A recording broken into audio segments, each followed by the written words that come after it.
தொகுதிக்கு அருகிலே அருகமை பள்ளிகள் மாதிரி அருகமை தேர்வு மையம் ரொம்ப தூரம் 30 கிலோமீட்டர் டிராவல் பண்ணி பொது தேர்வு எழுத கஷ்டமாகும். அசம்பிளி கூட கோச்சிங் நிறைய பேர் கேட்டாங்க. அது இன்க்ரீஸ் பண்றதுக்கான ஐடியா இல்லை. இந்த 4 வருஷத்துல பார்த்தீங்கன்னா கிட்டத்தட்ட ஒரு 410 புது இதுக்கு தேர்வு மையம் நம்ம உருவாக்கி இருக்கோம். பட் நீங்க சொல்ற மாதிரி தூரமா போக வேண்டியதாக இருந்துச்சு.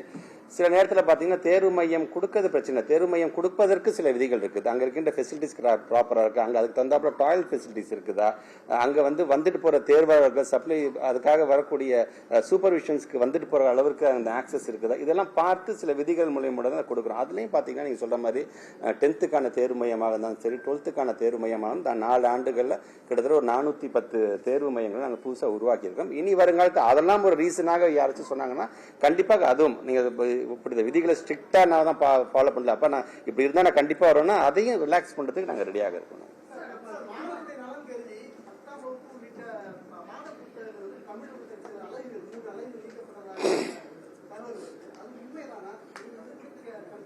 ஆமா, இது தமிழ் என்று வரும்பொழுது ரொம்ப டீட்டெயில்டா போகாம அந்த குழந்தைங்களுக்கு என்ன தேவைப்படுகின்ற அளவிற்கான அந்த தமிழை நம்ம சொல்லி தர வேண்டும். ஏன்னா தமிழை பார்த்தாலும் இந்த பிள்ளைங்க யாரும் பயந்துடக்கூடாது. தமிழ் நம்ம தமிழ் அந்த ப்ரைடோட படிக்க வேண்டும் என்று நாங்கள் ஆசைப்படுகிறோம்.